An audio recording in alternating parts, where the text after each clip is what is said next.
नमस्कार. आज आपण भरलेली वांग्याची रेसिपी बघणार आहोत. ही रेसिपी अगदी सोपी आहे. सेम रेसिपी तुम्ही नक्की ट्राय करून बघा. रेसिपीसाठी मी इथे 7 ते 8 लहान आकाराची वांगी घेतली आहेत. ही वांगी आता कट करून आपल्याला पाण्यात टाकायची आहेत. त्या पाण्यात मी थोडंसं मीठ घातलं आहे. त्यामुळे वांगी काळी पडत नाहीत आणि वांग्यांच्या फोडीला चांगली चव येते. इथं मी वांगी कट करून घेत आहे. कट करून चेक करायचं आहे की किडलेली वगैरे नाहीत ना, आणि कट करून 5 मिनटं ही वांगी पाण्यामध्ये ठेवायची आहेत.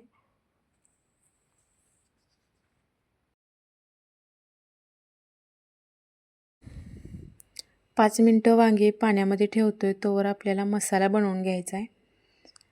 मसाल्यासाठी आपल्याला भाजलेल्या शेंगदाण्याचं कूट लागणार आहे. ते 4 चमचे घ्यायचं आहे. तुम्ही कमी जास्त करू शकता. नंतर त्यामध्ये 1 चमचा गरम मसाला आणि 2 ते अडीच चमचे लाल तिखट मसाला घालून घ्यायचा आहे, जो कांदा लसूण मसाला असतो तो. त्यामध्ये अर्धा चमचा हळद आणि चवीनुसार अर्धा चमचा मीठ घालून घ्यायचं आहे.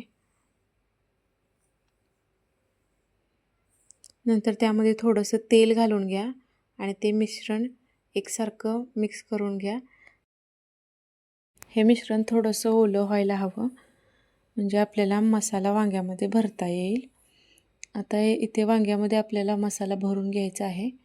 पूर्ण मसाला भरल्यानंतर थोडंसं प्रेस करून घ्यायचं आहे, जेणेकरून मसाला बाहेर येणार नाही. अशी सगळी वांगी आपल्याला भरून घ्यायची आहेत.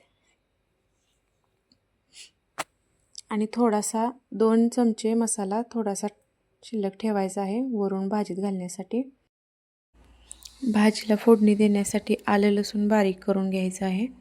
मी इथं आलं लसूण बारीक करून घेतलं आहे. आता भाजीला फोडणी द्यायची आहे.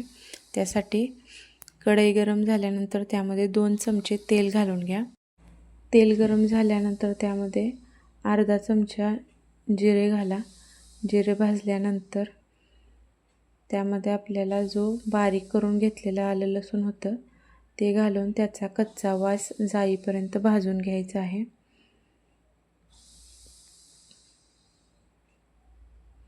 त्यानंतर 2 मीडियम साईजचे कांदे बारीक चिरून घेतले आहेत, ते या ठिकाणी घालून घ्यायचं आहे आणि ते गुलाबी रंगाचा होईपर्यंत कांदा भाजून घ्यायचा आहे.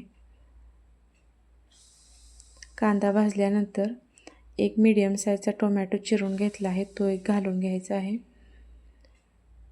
टोमॅटो मऊ होईपर्यंत भाजायचा आहे. तो लवकर शिजण्यासाठी त्यामध्ये 1 चिमूटभर मीठ घालून घ्यायचं आहे. मीठ जास्त घालू नका, कारण मसाल्यामध्ये मीठ ऑलरेडी घातलेलं होतं. या ठिकाणी मीठ जास्त घातलं तर भाजी खारट होऊ शकते.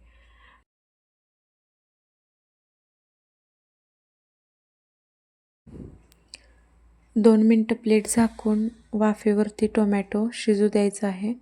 त्यानंतर टोमॅटो मऊ झाला आहे, त्यामध्ये आता आपल्याला भरलेली वांगी घालायची आहेत. सगळी वांगी या ठिकाणी मी घालून घेत आहे.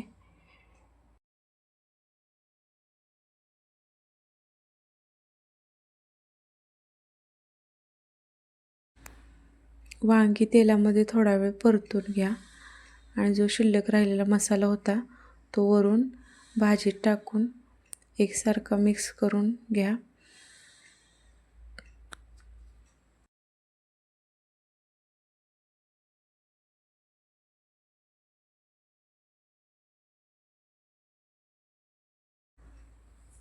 आता थोडंसं गरम पाणी यामध्ये घालायचं आहे. मी अर्धा ग्लास इतकं पाणी यामध्ये घातलं आहे.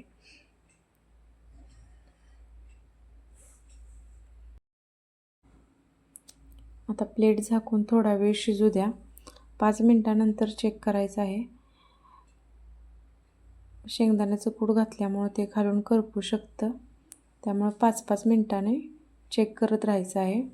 आणि तुम्हाला वाटलं की जर पाणी कमी पडलं आहे, अजून वांगी शिजलेली नाहीत, तर वरून थोडंसं अजून पाणी घालू शकता.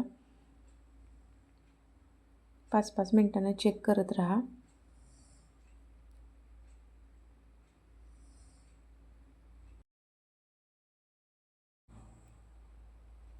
इथे तुम्ही बघू शकता सगळी वांगी शिजलेली आहेत. आता वरून बारीक चिरलेली कोथिंबीर घालून घ्या. अशा प्रकारे भरलेली वांगी, अगदी साधी आणि सोपी रेसिपी तुम्ही नक्की ट्राय करून बघा. व्हिडिओ आवडला असेल तर लाईक करा, चॅनलला सबस्क्राईब करा.